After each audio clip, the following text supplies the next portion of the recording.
இந்த உலக வாழ்க்கை. இங்க யாராவது கற்பனை பண்ணி இதுக்கு மேல் பிரச்சனை இல்லைன்னு நினைச்சிங்கண்டா நீங்க ஏமாந்துட்டீங்க. கடைசி மூச்சு போ காட்டி பேசுற எனக்கு, கேட்கிற உங்களுக்கு, நாட்டு ஜனாதிபதி பிரதமர், அமெரிக்கா ஜனாதிபதி பிரதமர், உலகம் ஆளக்கூடியவர்கள் எல்லா வீட்டிலையும் பிரச்சனை வரும். வல்லாஹி இல்லன்னு நீங்க சொன்னீங்கன்னா ஒரு ஆள் காட்டுங்க, எனக்கு ஒரே ஒரு ஆள் கூட்டி வாங்க, இவர் வாழ்க்கையில ஒரு பிரச்சனையும் இல்லைன்னு. வல்லாஹி அது வராது. கடல்கள் அலை எப்படி அழியுமோ, ஓயாத அலைகள் அடிச்சுட்டே இருக்குமோ, பிரச்சனைகள் ஓயாது.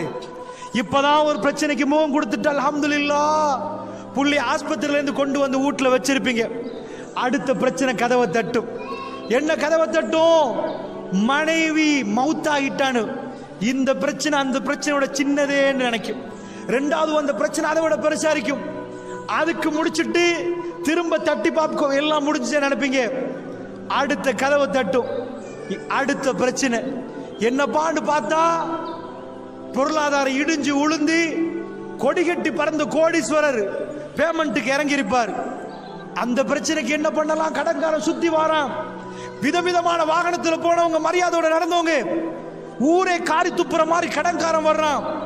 இந்த பிரச்சனைக்கு என்ன பண்ணலாம்னு ஏதோ ஒரு முடிவு கண்டா இங்க ரோட்ல போய் ஆக்சிடென்ட் ஆகி கால் எடுக்க வேண்டி வருதான்.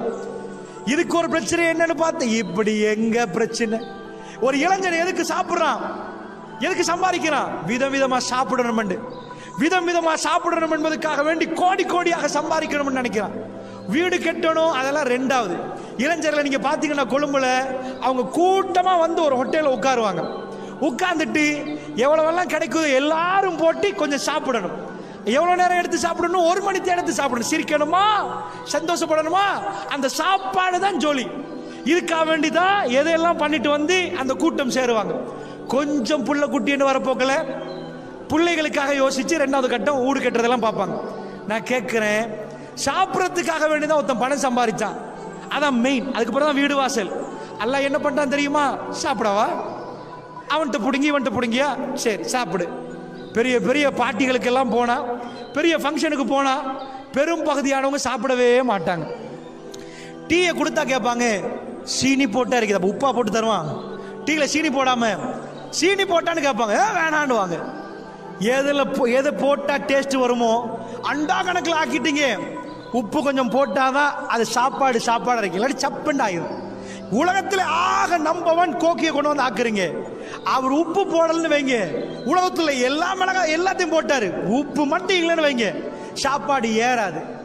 என்னாச்சு தெரியுமா? பெரிய பெரிய ஆட்கள்லாம்